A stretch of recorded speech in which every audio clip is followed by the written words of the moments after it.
जरा एक क्षण के लिए रुकिए और अपनी आंखें बंद करके कल्पना कीजिए। चारों ओर घना अंधकार है। आग की लपटें उठ रही हैं। खौलते तेल की भयानक गंध हवा में फैली है। लोहे की जंजीरें खनक रही हैं और अचानक कोई आपको पीछे से पकड़ता है। क्या यही मृत्यु के बाद की सच्चाई है? क्या सच में यमदूत आत्मा को घसीटकर नर्क ले जाते हैं? गरुड़ पुराण यही कहता है और हम सदियों से डरते आए हैं। लेकिन आज मैं आपसे एक ऐसा प्रश्न पूछने जा रहा हूं जो आपकी पूरी सोच हिला देगा। अगर मैं आपसे कहूं कि यह पूरा सच नहीं है, अगर मैं कहूं कि वेदों में एक ऐसा ज्ञान है जो कहता है यमराज तुम्हें छू भी नहीं सकते, आज या तो आपका डर टूटेगा या आपकी नींद डैश। एक तरफ है गरुड़ पुराण जो स्पष्ट शब्दों में कहता है पाप करोगे तो नर्क में जलोगे, प्यास लगेगी लेकिन पानी नहीं मिलेगा, भूख लगेगी लेकिन भोजन नहीं मिलेगा, आत्मा तड़पेगी। ये भय दिखाता है, ये अनुशासन सिखाता है। और दूसरी तरफ खड़ा है अद्वैत वेदांत, आदि शंकराचार्य द्वारा प्रतिपादित उपनिषदों का निचोड़, वेदों की अंतिम घोषणा। वेदांत शांत स्वर में पूछता है जलेगा कौन? शरीर? वह तो मृत्यु के बाद श्मशान में राख बन चुका है। मन? वह तो शरीर के साथ समाप्त हो जाता है। तो फिर दुख किसे हो रहा है? यह प्रश्न किसी ग्रंथ के बारे में नहीं है। यह प्रश्न आपके अस्तित्व के बारे में है, क्योंकि संभव है आप अब तक एक झूठी पहचान जी रहे हों। डैश। सत्य को समझिए। गरुड़ पुराण गलत नहीं है, लेकिन वो अंतिम सत्य भी नहीं है। गरुड़ पुराण उनके लिए है जो स्वयं को ये शरीर मानते हैं।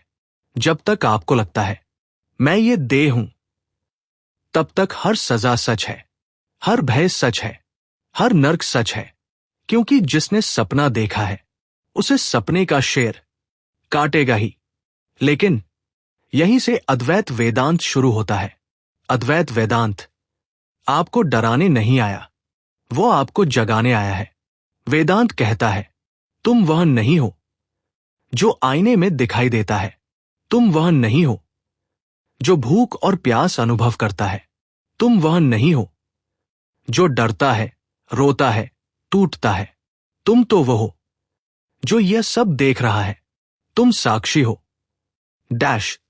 वेदांत चेतना की 4 अवस्थाओं का वर्णन करता है। पहली, जागृत, जिसमें तुम ये संसार देखते हो। दूसरी, स्वप्न, जिसमें तुम सपना देखते हो। तीसरी, सुषुप्ति, जहां कोई अनुभव नहीं रहता। और चौथी अवस्था है तुरीय। तुरीय वह अवस्था है जहां तुम इन तीनों को देखने वाले साक्षी बन जाते हो। तुम वो हो जो जागृत को देखता है, जो स्वप्न को देखता है, जो सुषुप्ति को भी जानता है, और जो इन सब को देखता है। वो इनमें से कोई नहीं हो सकता। डैश। अब समझिए गरुड़ पुराण और वेदांत का अंतर। एक बच्चे को अनुशासित करने के लिए मां उसे डराती है। गरुड़ पुराण वही मां की डांट है।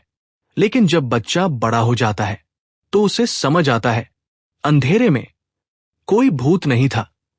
अद्वैत वेदांत वही समझ है। फैसला आपको करना है। क्या आप जीवन भर एक डरे हुए बच्चे बने रहना चाहते हैं, या अपनी आंखों की पट्टी खोलकर उस सत्य को देखना चाहते हैं जो आप स्वयं हैं? उपनिषद स्पष्ट कहते हैं नेति नेति, ये नहीं, ये भी नहीं। तुम शरीर नहीं हो, तुम मन नहीं हो, तुम विचार नहीं हो, तुम भय नहीं हो। तुम तो वो हो जो इन सब का आधार है। और वही उपनिषद एक अंतिम वाक्य कहते हैं अहम ब्रह्मास्मि, मैं ही ब्राह्म हूं। यह अहंकार नहीं है, यह जागरण है। इसका अर्थ ये नहीं कि तुम भगवान से ऊपर हो। इसका अर्थ यह है कि जिसे तुम भगवान समझ रहे थे वह तुम्हारे भीतर ही था। डैश जब ये ज्ञान केवल बुद्धि में नहीं बल्कि अनुभव में उतरता है तो मृत्यु का भय समाप्त हो जाता है, नरक की कल्पना टूट जाती है, दंड की आशंका मिट जाती है, क्योंकि तब तुम जान लेते हो मृत्यु अंत नहीं है। मृत्यु केवल वस्त्र बदलने जैसा है, और जो ये जान लेता है वह जीते जी मुक्त हो जाता है। डैश यदि ये बात आपके भीतर थोड़ी भी गूंज रही है, यदि कहीं भीतर कुछ टूट रहा है, तो समझ लीजिए आप जाग रहे हैं, और यही अद्वैत वेदांत का उद्देश्य है। डर से मुक्ति, अज्ञान से मुक्ति, झूठी पहचान से मुक्ति। डैश अब आंखें खोलिए, खुद को पहचानिए और पूरे साहस से कहिए, अह ब्रह्मास्मि, मैं न जन्म लेता हूं न मरता हूं, मैं शुद्ध चेतना हूं, मैं ही ब्रह्मा हूं। ओम सिंबल हरि ओम तत्सत।